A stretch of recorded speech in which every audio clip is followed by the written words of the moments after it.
La presentación tiene 6 partes. Una introducción donde voy a hacer una pequeña presentación muy resumida de qué es lo que ha pasado en el Perú en los últimos 5 años en el plano económico y político.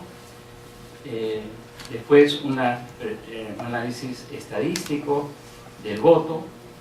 Después un pequeño análisis econométrico de corte transversal realizado con datos a nivel de provincias, de 195 provincias, con información proveniente de la OMPE, de las encuestas nacionales de hogares y del censo nacional.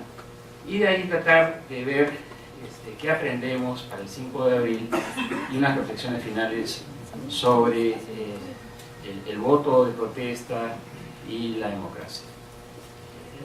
La primera parte, una primera foto de cuál es la situación de los electores y la pobreza.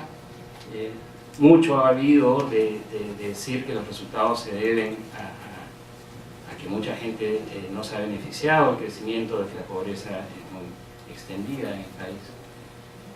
Después vamos a ver la evolución de la economía peruana y finalmente el aparente divorcio o divorcio real que hay entre la esfera económica y la esfera política en nuestro país. Aquí tienen la distribución de electores hábiles.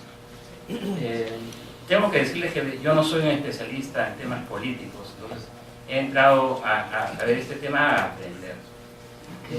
Lo primero que me sorprendió a mí es el crecimiento, ¿no es cierto?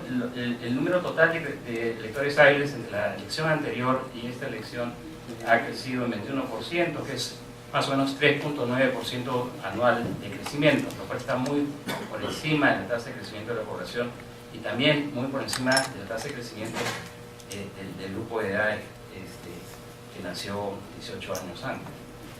En el caso de los peruanos en el extranjero, la tasa de crecimiento es mucho más alta, ¿no? El crecimiento acumulado fue de 65%, lo que equivale a 10.5% por año. Y el tercer dato que es importante tomar en cuenta es que el ausentismo, a pesar de que el voto es obligatorio en Perú, el ausentismo fue de 70% mayor que en la elección anterior. En esta última elección, en la elección de abril, representó 18% del total de votantes hábiles. Pero, a pesar de este incremento en el ausentismo, el número total de votos emitidos creció en 14% con respecto al 2006. La siguiente. Acá tienen ustedes la distribución de los votos emitidos por 5 zonas que voy a utilizar en esta presentación, que es Lima, la costa sin Lima, la sierra, la selva y el extranjero.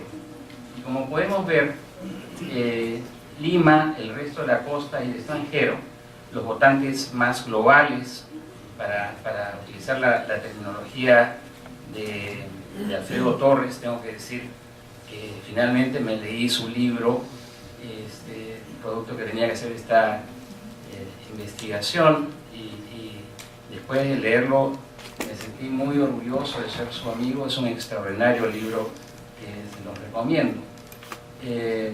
Bueno, estos 3 sectores, estos votantes más globalizados, representan el 60% de los votos emitidos en el Perú. La siguiente. Y acá tenemos un tema que es la pobreza. ¿Cómo está distribuida la pobreza en el Perú? Acá tenemos 5 zonas, ¿no? La más oscura, la más negra, es la zona donde la pobreza representa entre el 50 y el 70% de la población del departamento. Después tenemos en gris una segunda zona de pobreza entre el 41 y el 50. La amarillo claro entre el 31 y el 40. Acuérdense que la pobreza en el Perú es más o menos 35%, o sea, eso se acercaría al promedio nacional. En verde oscuro donde tenemos entre 21 y 30, y verde, limón verde más claro, tenemos entre 20 y 10, las zonas menos pobres del país. La siguiente, por favor. Y después tengo otro indicador que es bastante importante en las actuales circunstancias, que es un indicador sobre la distribución del ingreso. Y utilizamos los economistas el índice de Gini, que para variar solamente los entendemos los economistas. Es un índice que va entre 0 y 1 o 0 y 100, según las unidades, donde 0 es la igualdad máxima y 100 es la inequidad máxima. Mientras estemos más altos, es peor. Vemos que en Perú, en términos de menor desigualdad en la región, está en quinto lugar, ¿no es cierto? Tenemos a Venezuela como una sociedad menos desigual que la peruana, medida por este indicador, pero nosotros estamos bastante mejor que países como Brasil, Colombia y Chile. Para mí, este tema de que nosotros no estamos tan mal como Chile y Colombia es algo nuevo. Yo me acuerdo cuando yo era estudiante universitario, y Jürgen Schulz, que está acá, me enseñaba. En esa época decíamos que el Perú, pues, la distribución era sumamente desigual y solamente Haití y Brasil estaban peor que nosotros. Entonces, parece que la situación en Perú no es tan grave como la de otros países de la región, pero es importante darnos cuenta que la región latinoamericana es una de las regiones más desiguales del mundo, ¿no es cierto? Entonces, este gráfico podría ser ese mal de muchos consuelos de tontos. Perú es un país muy desigual. Y los números que les he dado ahí abajo en el último bullet son los indicadores de Gini para estos países, ¿no? Donde si uno se va a los países nórdicos en Europa, el Gini está alrededor de 25, y un país que es bastante desigual, como Estados Unidos, está en 40. Bueno, la siguiente. Entonces, pasando al tema del modelo económico, lo que hemos visto en los últimos 5 años es lo que denominaría es el anclaje del modelo, a través de perseverancia en lo que se venía haciendo desde los años 90. Y para resumir, es el orden macroeconómico, se ha persistido en la disciplina fiscal y en la prudencia monetaria. Ha habido estabilidad en las reglas del juego económicas, ¿no? Tanto tributarias, cambiarias, flujos de capital, de contratos, etc.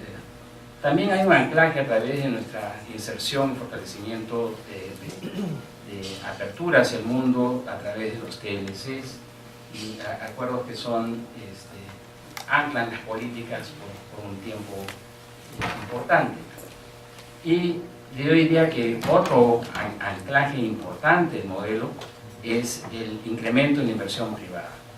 El incremento en la inversión privada y también en la inversión pública, que ha llegado a niveles del 25% del producto desde 2008, es un elemento muy importante que permite pensar que el modelo podría estar aquí para quedarse, porque a esas tasas el crecimiento es bastante alto y los efectos sobre la reducción de la pobreza son muy importantes. Lo realmente interesante es que esto se hace de manera sostenible, ¿no es cierto? Estas tasas de inversión y estas tasas de crecimiento, a diferencia de otras experiencias que hemos tenido en el Perú en el pasado, estas son sostenibles y no son producto de políticas de corto plazo que no pueden ser sostenidas en el tiempo por sus consecuencias fiscales y financieras. La siguiente, por favor. Esto resultó en un crecimiento económico alto y sostenido, el mayor de América Latina, reducción significativa en la pobreza y también en la persistencia de la desigualdad en el Perú. La siguiente. Acá tenemos el crecimiento acumulado, ¿no? En los últimos 10 años, el crecimiento del PBI peruano alcanzó el 60%, este es el acumulado, el mayor de la región, y el más alto que hayamos tenido nosotros en cualquier década que tengamos registro. Esto permitió que el PBI per cápita se incrementase en 40%, nuevamente el más alto de la región, algo que no hemos visto en ninguna década, como la quieran, ustedes quieran escoger, desde el año 50 en que tenemos cuentas nacionales. La siguiente, por favor. Este crecimiento, como es natural, se reflejó en una reducción muy importante de la pobreza, que se redujo de cerca de la mitad de los peruanos en el 2004 a un 35% en el 2009, y también en la pobreza extrema, que se redujo en un tercio en este periodo de tiempo.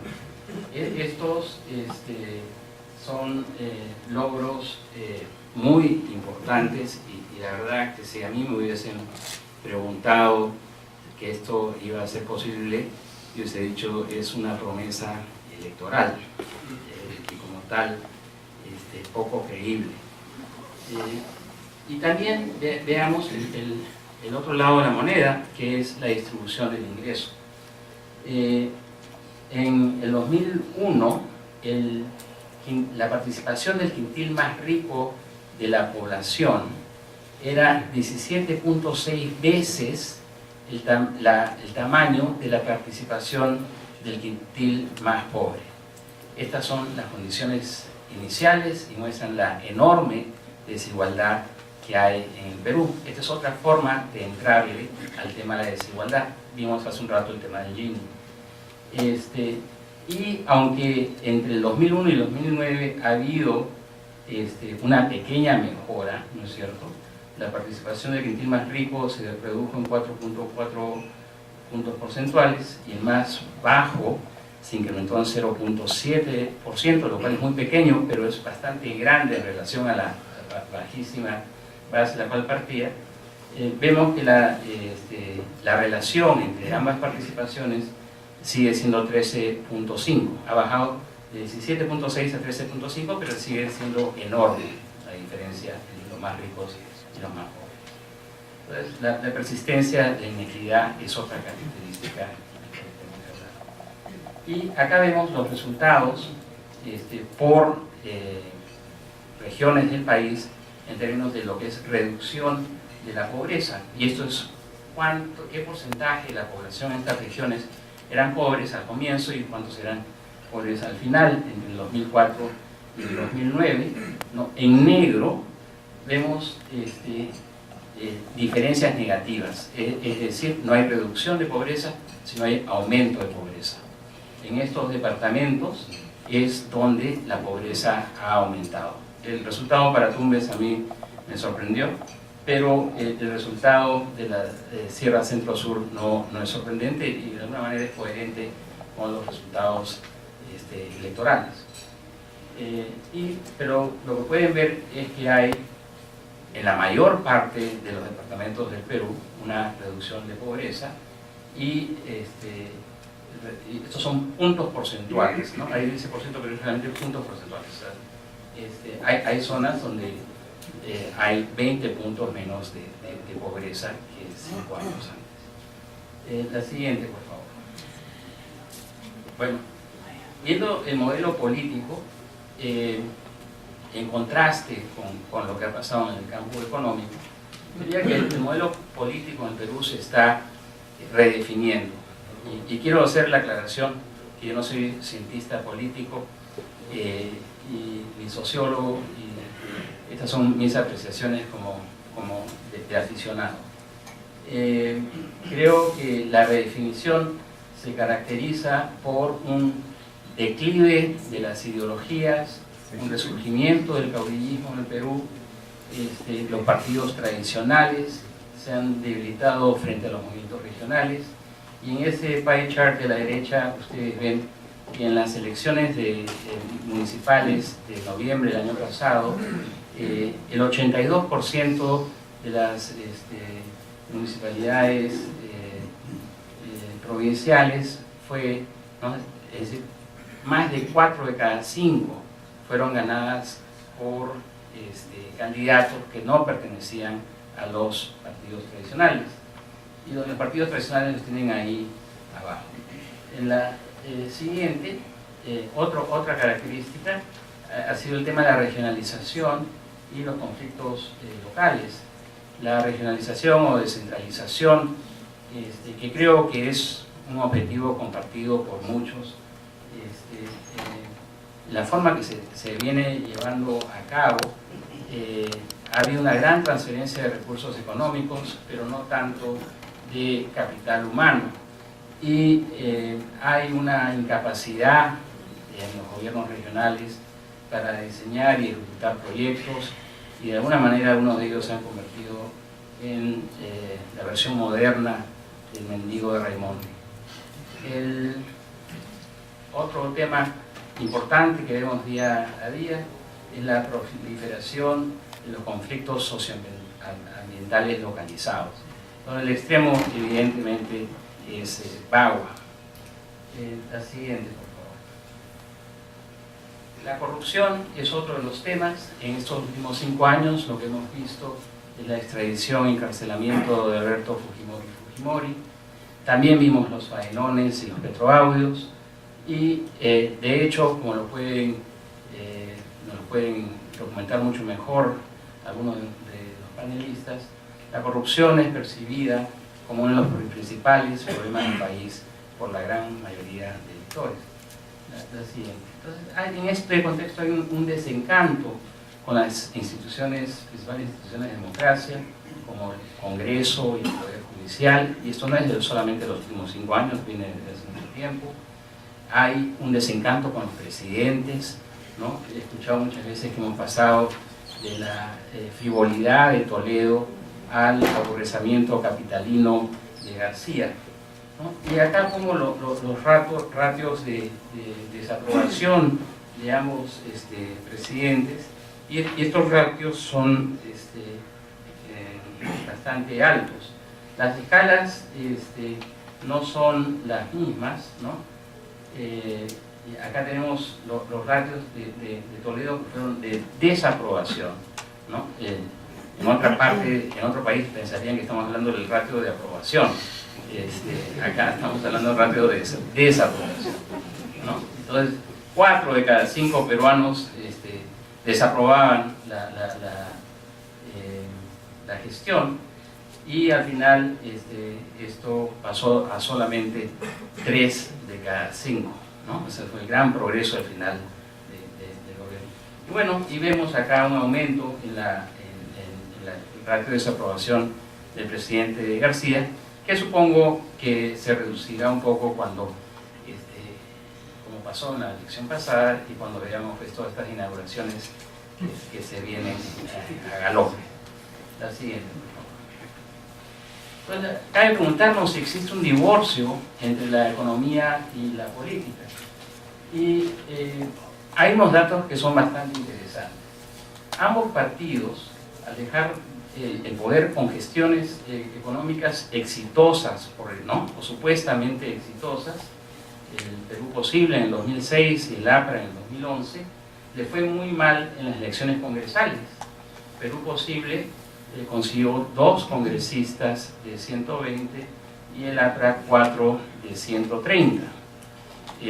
Esto es una debacle acá y en la China. La segunda característica es de que a pesar de que el sistema aparentemente funciona, el voto antisistema, por así llamarlo, ¿no? Gana, me atrevo a decir que es el voto por Humala, gana en primera vuelta, y gana de una manera muy fuerte, no solamente en la elección presidencial, sino en los escaños en el Congreso. La siguiente, por favor. La pregunta que nos hacemos, y creo que la pregunta por la cual muchos de ustedes están acá, es si podrá ganar en segunda vuelta esta vez, o es el voto de segunda vuelta inherentemente diferente al de primera vuelta, como muchos creen, y Elsa me hizo acordar la semana pasada. La siguiente. Vamos a ver muy rápidamente los resultados de las elecciones de 2011. Acá tienen esta lámina que me la copié de la página web de la OMPE, donde ustedes ven que estos son votos válidos, y estas son las cifras que estamos acostumbrados a ver. Mucho del debate de las elecciones se hace en base a los votos válidos y no a los votos emitidos. Y creo que para tratar de predecir qué es lo que va a pasar, hay que pensar realmente, hacer el análisis en base a los votos emitidos. Porque votar en blanco y votar nulo es una de las opciones que se tienen. Y lo que voy a tratar de analizar más adelante es cuál es la lógica detrás de esa opción y cómo podría redirigirse ese voto blanco y nulo, es decir, el voto no válido, hacia la segunda vuelta. Y acá tenemos los resultados de la primera vuelta de 2011 sobre los votos emitidos. Tenemos 28% para Humala, 21% para Keiko, 16% para PPK, 23% para los otros, y blancos y nulos 12%. Algunos datos. Ollanta, Humala obtuvo 1.2 millones de votos más que Keiko. Es decir, 7.2% más de los votos de los votos emitidos. En cambio, y esto es un dato importante para el análisis, en la elección del 2006, la diferencia con García fue menor, fue de solo 5.3% de los votos emitidos. Es decir, la ventaja que ha sacado Ollanta en esta vez es una ventaja mayor sobre el universo de los votos emitidos. Los votos blancos y nulos llegaron a 2.1 millones de votos, es decir, el 12.1% de los votos. Esto es una reducción importante con respecto a la del 2006 y tiene consecuencias importantes con eso del análisis. Entonces, la competencia entre los dos que pasaron a segunda vuelta no es solamente por el 39.4% de estos votos, ¿no?, donde principalmente están PPK, Toledo y el alcalde de Lima. Los tres, el grupo Los Tres, los había puesto a una versión principal, una versión anterior a la presentación, los había puesto como el G3, porque creo que era más respetuoso que decir los tres chiflados. Pasamos a la siguiente. Y acá tenemos la distribución del voto por las regiones, ¿no es cierto?, donde ustedes ven que hay variaciones importantes en la distribución del voto entre los candidatos por cada una de estas regiones, ¿no?, donde en Lima y Costa, ¿no?, Lima y Costa, el voto de Keiko y PPK es relativamente alto. Lo mismo que en el extranjero, y la historia de la sierra es otra historia. La historia de la selva también es diferente. Yo fui a la selva central con mi familia de vacaciones a fines del año pasado y me sorprendí, porque yo siempre en la selva, donde he tenido la oportunidad de vivir algunos años en mi niñez, la tenía pintada como verde en mi mente, y cuando fui a la selva central la vi pintada de anaranjado. Y eso es una realidad. La siguiente. Vamos a ver ahora, vamos a analizar el voto. Primero un análisis gráfico bastante sencillo y después un análisis en base a los coeficientes de votación. Aquí presento el voto, vamos a ver los votos por los tres candidatos que sacaron las votaciones más altas. Esto es un análisis departamental y relacionarlo a la pobreza y a la reducción en la pobreza. Las bolas amarillas son la costa, las bolas marrones son departamentos en la sierra y las bolas verdes en la selva. El tamaño de cada bola está en forma proporcional a el número de electores de ese departamento. Como ustedes pueden ver, hay una relación positiva, ¿no? Aparentemente positiva, entre el voto por Ollanta y la pobreza. Donde está esta línea en el medio es lo que obtuvo Ollanta como promedio a nivel nacional, ¿no es cierto? Y aunque hay muchas bolas aquí encima del promedio, el promedio baja por el peso de Lima, que no tuvo tanta aceptación. Claramente, las regiones más pobres, que están en la selva, como hemos visto antes, tienen una predisposición a votar por Ollanta. En el siguiente cuadro vemos lo mismo, pero en el eje horizontal, en vez de tener pobreza, tengo reducción en la pobreza. Y lo que vemos es que hay una relación negativa entre reducción de pobreza y el voto por Ollanta. Es decir, mientras más se reduce el voto por pobreza, menos voto por Ollanta. Sin embargo, y esto hay que tomarlo en cuenta, acá vemos, ¿no? Estos son puntos porcentuales en que se ha reducido la pobreza, y hay muchos departamentos acá, ¿no?, que corresponden a tasas importantes de reducción de pobreza, pero que votan por Ollanta y que votan mucho más que su promedio nacional, y están en la sierra. Y eso se explica porque muchos de estos departamentos, aunque la pobreza se ha reducido de manera importante, todavía mantienen niveles de pobreza muy altos, que lo hemos visto allá arriba. La siguiente. En el caso de Keiko, ¿no?, eso es lo que un econometrista,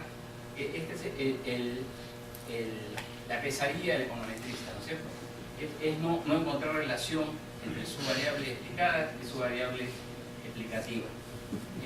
Y no hay correlación aparente entre pobreza y el voto por Keiko, pero lo que es interesante es mirar qué pasa encima de la línea, que es donde tuvo mayor apoyo de su promedio, y vemos que Keiko tiene respaldo en el interior, ¿no? Tanto en la costa, sierra y selva, al margen del nivel de pobreza. La siguiente. Bueno, y no es sorprendente, nuevamente, cuando ponemos el cuadro del voto con la reducción de la pobreza, que la relación entre estos dos haya sido básicamente inexistente, ¿no? ¿Y cuál es mi conclusión? Porque soy economista, y como economista tengo que contarles una historia, por no decir un cuento, ¿no?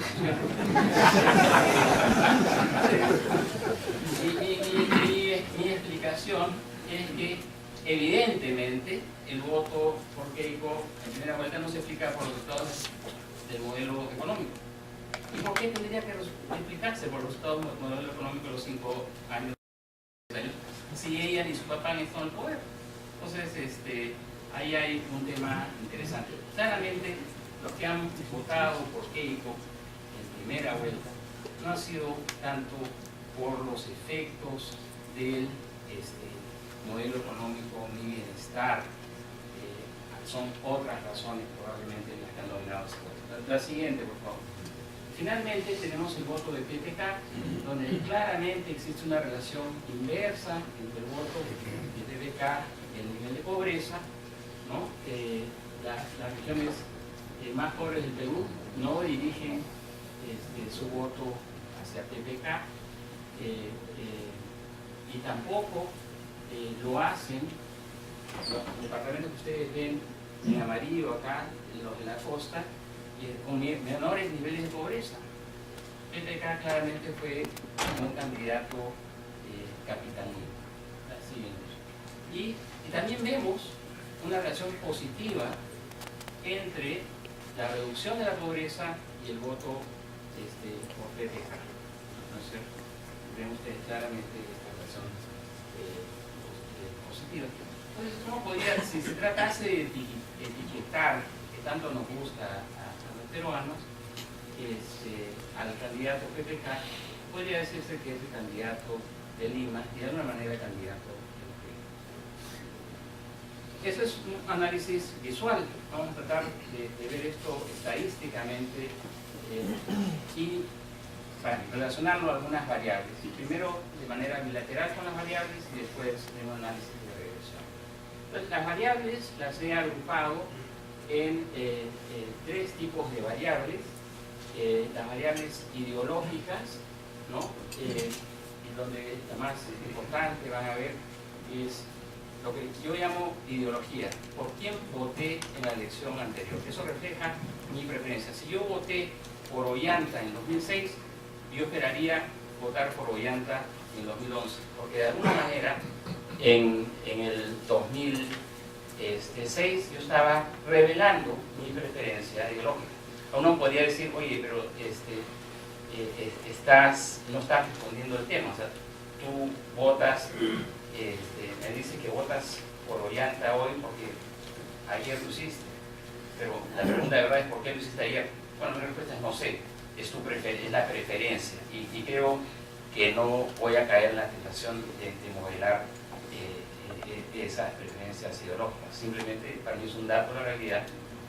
La gente tiene una opción ideológica que no es sorprendente, que sea bastante estable en el tiempo, ¿no? Mucho se habla sobre la volatilidad del votante peruano. Lo que yo encuentro acá y lo que ustedes se van a llevar de esta conferencia es que la volatilidad a un nivel más profundo no existe. Hay mucha inercia, mucha estabilidad en las preferencias profundas de los votantes peruanos. La segunda, las variables ideológicas es la actitud hacia la democracia que tienen los votantes, ¿no?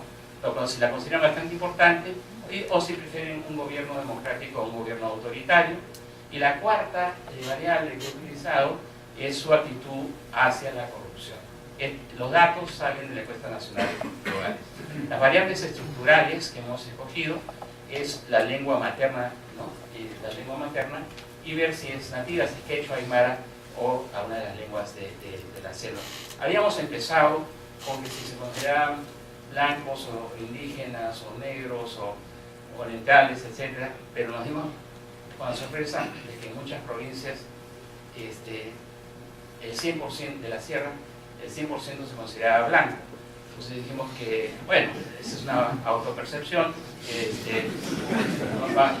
puede ser no muy útil para nuestro análisis. Entonces nos escogemos con la lengua materna, que creo que es un mejor indicador.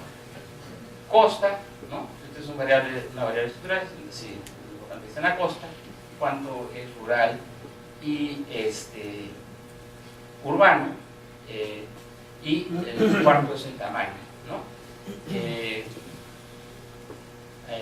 En su libro, Alfredo Torres decía que el tamaño es importante.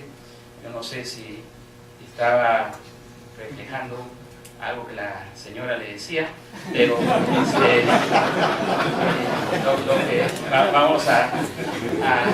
ver es, vamos a tratar de ver la importancia de estas variables en el voto. La siguiente, las variables económicas, pasando a las variables económicas, que las he dividido en dos tipos, unas que llamo semiestructurales porque cambian en el tiempo, pero se demoran bastante en cambiar, o podrían cambiar en el corto plazo, como la tasa de analfabetismo, por ejemplo, con otro tipo de políticas, otro tipo de modelo. Entonces, las variables semiestructurales tenemos analfabetismo, educación superior universitaria completa, acceso a seguro de salud, y acceso a programas sociales de alimentación, y finalmente un índice de densidad del Estado, pues la presencia del Estado en términos de costas, escuelas, etcétera, en localidades. Y los resultados económicos, que es lo que nos gusta y lo que hemos estado viendo un montón en el análisis en el último mes, es el nivel de pobreza, el ingreso familiar per cápita de esa provincia en relación a el ingreso nacional per cápita. Es decir, ¿dónde estoy yo en términos relativos? ¿No? Porque creo que todos acá entendemos que no solamente es importante cuán pobre soy yo, sino cuán pobre soy yo en relación a mi vecino, y eso de alguna manera marca mi sensación de bienestar y mi tendencia al voto. La tercera variable es el índice de desarrollo humano, que es un promedio ponderado de pobreza, expectativa de vida y otras variables. Y tenemos la reducción de la pobreza, que como bien remarcó Gustavo Yamada en un paper que escribió sobre el tema, es una variable muy importante y tal vez más importante que la pobreza mínima. Entonces, en los siguientes cuadros vamos a presentar el análisis de correlación, solamente para refrescar un poco la medida. El coeficiente de correlación es una medida del grado de asociación lineal entre dos variables, fluctúa entre +1 y -1, donde +1 es una asociación positiva perfecta, -1 es una asociación negativa o inversa perfecta, y el 0 nos dice que no hay ninguna relación entre las dos. Hemos utilizado el coeficiente de correlación de Spearman, que no es el que usualmente se utiliza, se usa el de Pearson. La verdad es que he presentado los dos, hemos analizado los dos, los resultados son muy similares. Lo bueno del Spearman es que no se ve afectado por valores extremos, y podemos ver cuán significante es desde el punto de vista estadístico, ¿no? Pasa a la siguiente. Acá tenemos las variables ideológicas. Entonces, tenemos la primera vuelta, los candidatos, Ollanta, Keiko, PPK y el blanco y negro, que creo es importante entender la lógica del voto blanco y nulo, perdón,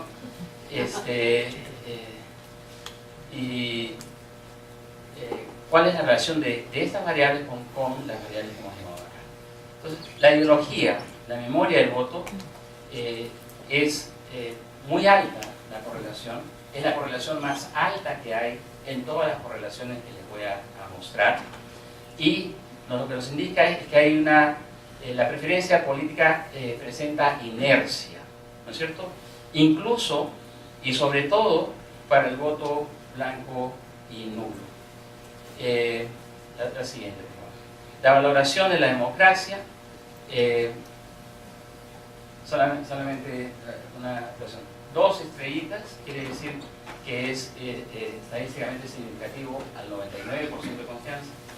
1 estrellita es que es estadísticamente significativo al 95% de confianza, y sin estrellitas es que no es estadísticamente significativo, al margen del número que ponga allí. Entonces, en verde he puesto una asociación positiva entre ambas variables, y en rojo una asociación inversa. Entonces, lo que vemos es que hay una relación inversa entre la valoración de la democracia y el voto por Ollanta, ¿no? Y también por el voto blanco y nulo. Y hay una relación positiva con el voto por PPK en esta elección y el voto por Lourdes en la elección del 2006. La siguiente. Los que consideran la corrupción como el problema más importante muestran una correlación importante con PPK y con Lourdes. La siguiente. Y la relación negativa que había entre los que perciben la corrupción como el problema más importante, que había entre, acá ustedes ven que estos eran significativos, y acá solamente es significativo con PPK, ¿no? Entonces, parece que se ha ido borrando de la memoria, ¿no?, la asociación negativa entre corrupción en el fujimorismo que había en el 2006 y la que hay en el 2011.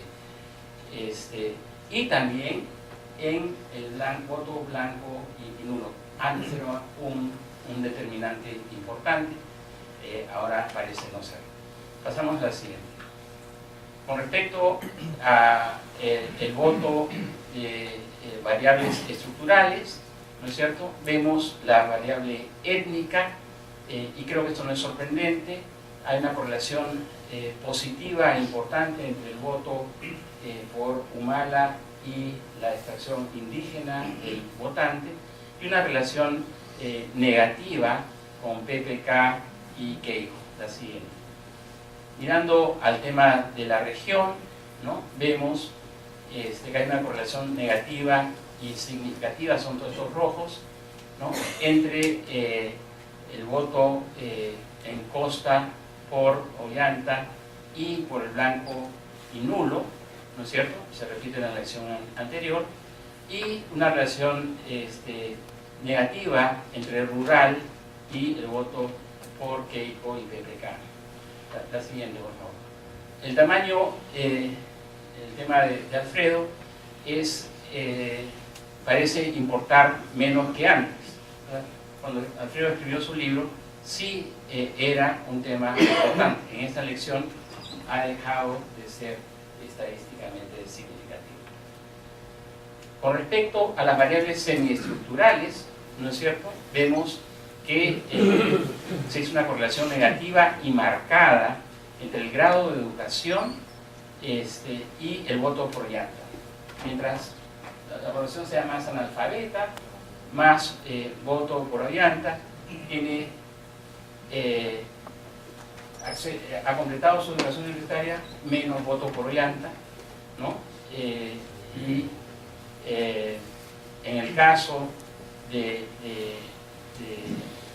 Keiko y PPK, esto es al revés, ¿no es cierto? En el caso de salud y alimentación, vemos que hay una correlación negativa entre el acceso al aseguramiento en salud y los programas de alimentación pública y el voto por Ollanta. Es decir, si yo tengo acceso a salud, a alimentación, bajo este sistema, entonces es menos probable que quiera votar por aquel que quiere cambiar el sistema. Esa es la interpretación que le doy a estos resultados. Y con PPK es marcadísima la asociación positiva. PPK, a diferencia de Keiko, representa el sistema, ¿no? Representa, ha estado en el gobierno en los últimos 10 años, y si para mí ha funcionado, me han dado acceso a salud, me han llegado los programas de alimentación, bueno, voy a votar por ese candidato. El índice de densidad del Estado, nuevamente hay una relación positiva con PPK y no hay relación con nosotros. Y pasamos a la última set de resultados, donde son los resultados económicos, qué es lo que ha pasado con la economía y cómo eso se relaciona a mi voto, ¿no? Pobreza, ya lo habíamos visto en el análisis visual. La pobreza está asociada de manera positiva con el voto por Ollanta, también con el voto blanco y nulo, y esto fue lo mismo en la elección anterior, y está relacionada de manera negativa con el voto por PPK y Lourdes, ¿no es cierto? Y también lo vemos negativo con Keiko. El tema del ingreso relativo, vemos nuevamente los indicadores que son consistentes con lo anterior, ¿no? Mientras mejor estoy, menos voto por Ollanta, mientras mejor estoy con este sistema, más voto por PPK, marcadísimo el voto la asociación con PPK e ingreso relativo. Cuando les decía que en PPK era el candidato de los ricos, en parte reflejaba esto de acá. Estoy seguro que si a Alan le hubiese tocado competir con PPK, le hubiese puesto esa etiqueta más rápido que a Lourdes, ¿no? Y probablemente Hernán, que nos acompaña acá, hubiese estado en el grupo de asesores que le daba el dato. La siguiente, por favor. La relación con el índice de desarrollo humano es similar, ¿no? Los signos de la significancia es similar a la anterior. Un mayor índice de desarrollo humano refleja un menor voto por Ollanta y por blancos y nulos, un mayor voto por PPK y Lourdes.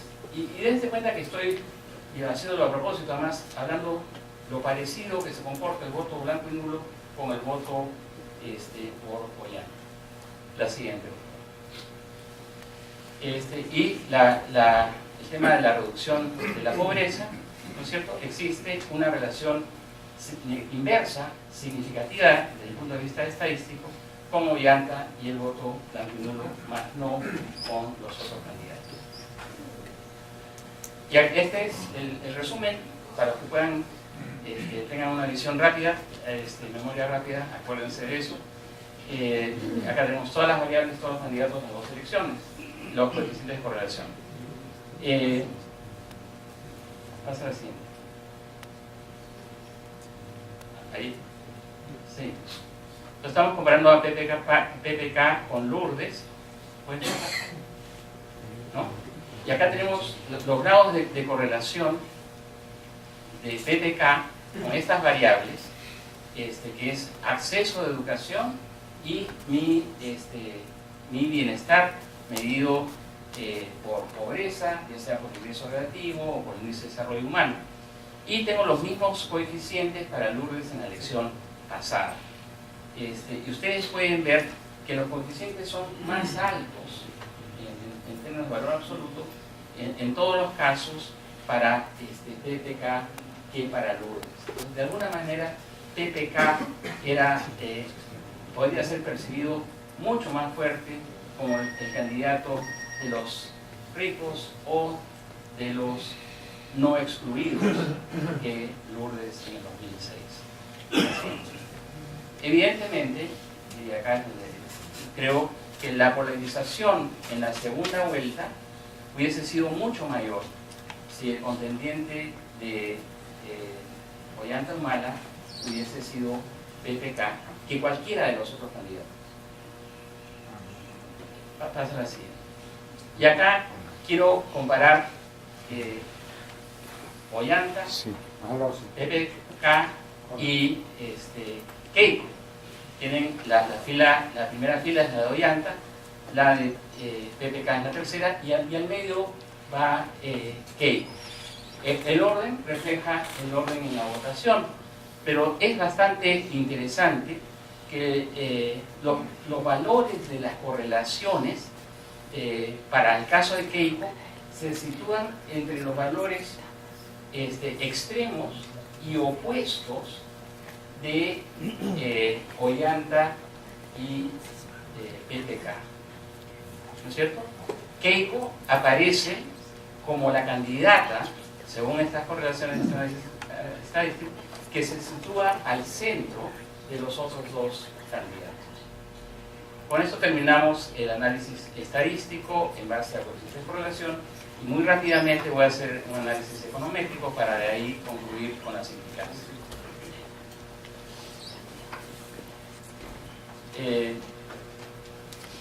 Correlación no implica causalidad, puede haber una alta correlación entre ambas variables, pero el comportamiento de una de ellas puede no deberse al comportamiento de la otra, en este caso variables omitidas, las 2 variables pueden estar siendo llevadas por una tercera variable no considerada.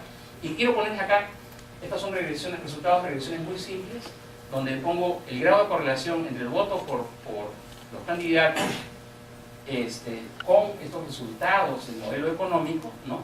Ollanta, más voto por Ollanta con más pobreza, menos voto por Ollanta con menos pobreza, pero lo importante de aquí es esta última columna, que es cuánto de la variación del voto le explican estas variables.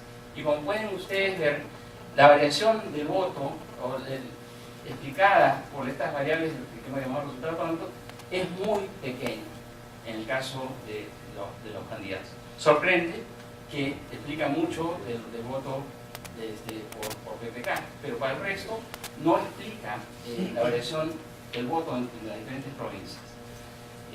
Es decir, necesitamos algo mucho más que la simple correlación, que es el análisis que usualmente se ve en la prensa. Necesitamos un modelo del voto político. Pasa la siguiente, el modelo El voto es una función de las variables ideológicas, las variables estructurales, las semiestructurales, y estas dos de acá abajo, que son ¿no? ideológicas, estructurales, y estas dos de acá abajo que son económicas, pero unas son semiestructurales y estas acá son resultados de corto plazo de modelo. Entonces, este es el modelo que estimamos, es una forma reducida, pasa a la siguiente, se me está acabando el tiempo. Estos son características de información sobre el método de estimación, que lo podrán ver cuando visitan la página web. Y vamos rápido, por favor. Estos son los resultados de la estimación del voto para Ollanta. Y como pueden ver ustedes, las variables escogidas ahí reflejan cada uno de estos 4 tipos de variables que hemos visto y tienen los coeficientes de signo que habíamos visto en el análisis de correlación, pero acá en vez de estar explicando el 9% de la variación del voto, estamos explicando 2/3 de la variación en el voto por Ollanta. Hay otro tercio, ¿no? Eso lo llamo el residual del candidato. Así como en la teoría del crecimiento tenemos el residual del sólogo, que es el residual de la regresión, acá tenemos el residual del candidato, que refleja las características de la campaña, las características propias del candidato. Bueno, los signos, ven, ¿no? Usted aumenta el voto por Ollanta en la medida que se votó más por Ollanta en esa región. Valoro más o prefiero más un gobierno democrático, baja el voto por Ollanta. Tengo que ser honesto, esto no es estadísticamente significativo en la regresión. Población, está puesto acá, la población, la lengua materna, ¿no es cierto? Más indígena, más voto por Ollanta, más acceso a programas sociales de alimentación, menos voto por Ollanta, estoy viendo aquí esta variable, más reducción de pobreza, menos voto por Ollanta. Y así vemos la siguiente con Keiko. La variable ideológica tiene un peso importante, el coeficiente es mayor que 1, el 1.31 que ustedes ven allá arriba. Hay que acordarse que la vez anterior la candidata fue Marta Chávez y no tuvo tanta aceptación, pero igual la correlación es muy importante. La costa, ¿no? Hay mayor preferencia por Keiko, acceso a programas sociales, y el ingreso relativo, a mayor ingreso relativo, tenemos más votos por Keiko, explicamos el 51% de la votación por Keiko. En el caso de PPK, tenemos una regresión, ¿no? Tenemos el voto por él en primera vuelta, el ingreso familiar per cápita, ¿no es cierto?, que es el doble del 0.03 de Keiko. Yo los invito a revisar los resultados para aquellos de ustedes que les gusta un poco la econometría, y estamos explicando pues cerca del 60% del voto por PPK. Y blanco y nulo, que creo que es importante y he estado ausente en mucho del debate, hay mucha memoria del voto blanco y nulo en el tiempo. La democracia es importante, negativo pero no significativo, y en la costa hay menos predisposición a votar blanco y nulo. En resumen, acá tienen ustedes los signos de las variables que son estadísticamente significativos. Los 4 tipos de variables son estadísticamente significativas para explicar el comportamiento del voto por los candidatos. El signo de los coeficientes varía según los candidatos y de acuerdo con lo que se esperaría, es decir, pobreza o ingreso con el voto por PPK o Ollanta. Y lo más importante a resaltar es que de lejos la variable más importante para explicar el voto es la variable ideológica, en particular por quién voté en la elección pasada. Existe inercia en el voto, más que volatilidad en el voto. Estos resultados nos permiten entender ciertas hipótesis para lo que puede pasarnos en junio. Vamos rápido.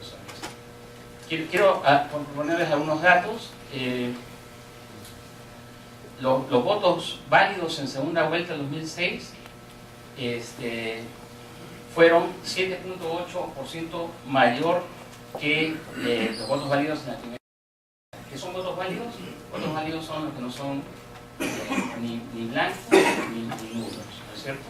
O sea, es decir, el número de votos válidos entre la primera y segunda vuelta en el 2006 aumentó 900.000 votos. Por otro lado, a pesar de que hubo un aumento en los votos válidos, el ausentismo fue mayor en la segunda vuelta que en la primera vuelta. No salió mi candidato, no voy a votar, que me pongan la multa. La siguiente, ¿no? Y el aumento en los votos válidos reflejó sobre todo una reducción significativa en los votos blancos y nulos. La gente se vio obligada a votar por uno de los dos candidatos, a pesar de que en los votos emitidos no había favorecido a ninguno de los dos candidatos. Y acá es importante acordarse de ese 15%. O sea, ¿cuánta gente no votó ni por Ollanta ni por el APRA en el 2006, en la primera vuelta? El 54%. El 54% no había votado por ninguno de los dos candidatos. Y estoy tomando acá votos emitidos, es decir, estoy tomando al voto blanco y nulo como una opción. Vale. ¿Cuánto ha sido en esta elección? 51,5%. Entonces, yo me siento obligado a votar. Esto es lo que nos dicen las estadísticas. Yo me siento en la segunda vuelta obligado a votar por uno de los candidatos. Y hemos visto que la variable más importante es por quién voté antes. Entonces, tratemos de indicar que si voté por Ollanta, ¿no? Acá tengo el voto por Ollanta. Si voté por Ollanta y si voté, tengo .97%, .97 es el coeficiente. ¿Cuántos votaron por candidatos diferentes al APRA y Ollanta? .01, no significativo, no hubo trasvase. Y, importantísimo, gran parte del voto blanco y nulo del 2006 se fue donde Ollanta. Y veamos acá el voto del APRA, ¿no? .93%, para los que votaron por el APRA en primera vuelta, y .92 los que votaron por los otros candidatos que no eran ni Alan ni Ollanta. Entonces, la conclusión es que hay un trasvase ideológico, por llamarlo así, de los votos de las opciones pro sistema hacia, hubo un trasvase ideológico de los votos pro sistema hacia Alan en segunda vuelta. Y también hubo un trasvase de los votos blancos y nulos hacia Ollanta en la segunda vuelta. Y esto último es consistente con lo que hemos visto, que son los drivers del voto blanco y nulo, ¿no? Que se parecen mucho a los de Ollanta. Entonces, ¿quién ganará? Yo quería dejar la presentación ahí, y mis asistentes me dijeron, la dejas ahí y te linchan. Entonces, el número, hay unos datos que tenemos que tomar en cuenta. El número de votos blanco y nulo en la primera vuelta fue bastante, en esta oportunidad, fue bastante menor que en el 2006. 12% de los votos emitidos contra 16.1%. Esto aparecería en contra de Humala, porque vemos que estos votos son parecidos a los de Humala. La diferencia, el segundo, es la diferencia entre Ollanta y Keiko, fue mayor que la diferencia entre Ollanta y Alan. Este factor evidentemente favorece a Ollanta, ¿no? Y los votos que no pro sistema, ¿no? El G3, el que hable, son mayor en esta oportunidad que el voto pro sistema que no pasó a segunda vuelta en la oportunidad anterior, ¿no? Entonces, los fundamentals, por llamarlo así, del voto indican que la elección va a ser muy cerrada, tal como indican las encuestas de las últimas 2 semanas, y eso sí, a diferencia de las primeras encuestas que salieron después de la primera vuelta. ¿Qué más sabemos?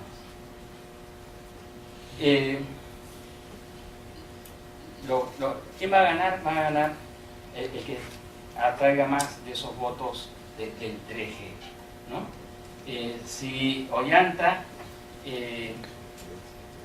para aumentar su probabilidad de éxito, tiene que acercarse, dejar de ser el antisistema, ¿no? Tiene que acercarse ideológicamente a ese centro que hemos visto que de alguna manera Keiko ya ocupa. Tiene que dejar de ser percibido como el antisistema. Eso no es muy fácil. Su plan económico y su actual política en el pasado lo complican seriamente.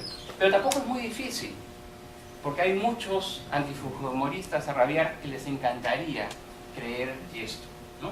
Que no es tanto el antisistema. Ahora, por otro lado, Keiko, ¿no? Tiene que acercarse a ese 39.2%. Y tiene que demostrarle a ellos que se parece más a ellos que su contrincante. Esto es bastante fácil en el plano económico. Esto es muy fácil en el plano económico. Pero tiene que todavía demostrar, ¿no? Para muchos, que ella no es su padre. Y que su gobierno no se va a caracterizar por los actos antidemocráticos y de corrupción que caracterizaron al de su padre. Y creo, entonces, en conclusión, que el resultado va a reflejar básicamente, y esto lo aprendí en un maravilloso libro sobre las elecciones en Estados Unidos, de quién ponga la agenda del debate o la agenda electoral para los próximos semanas, ¿no? ¿Cuáles son los temas centrales de esa agenda? Si se logran poner temas económicos como la inversión, la generación de empleo, probablemente esto favorezca a Keiko. Redistribución de ingresos, las dos la están peleando, ¿no? Si es anticorrupción, probablemente esto favorezca a Humala, ¿no? Y en democracia, la verdad, yo creo que los dos están con notas no brillantes. Bueno, las reflexiones finales no las puedo hacer porque se me acabó el tiempo. Las podemos conversar, ¿no? Es el divorcio entre la política y la economía.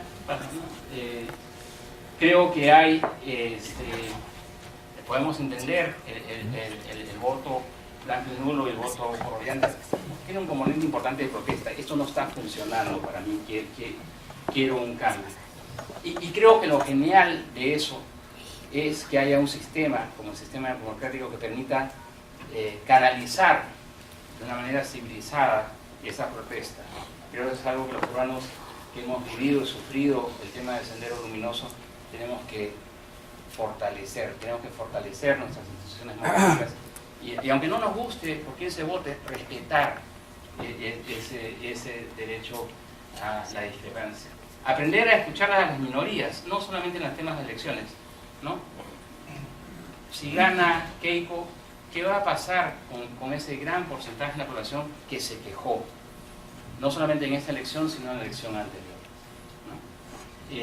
Si gana Humala, ¿qué va a pasar con toda esa gente que votó por un sistema que los va a beneficiar? Claramente tenemos que fortalecer nuestras instituciones, lo dejo ahí, y gracias.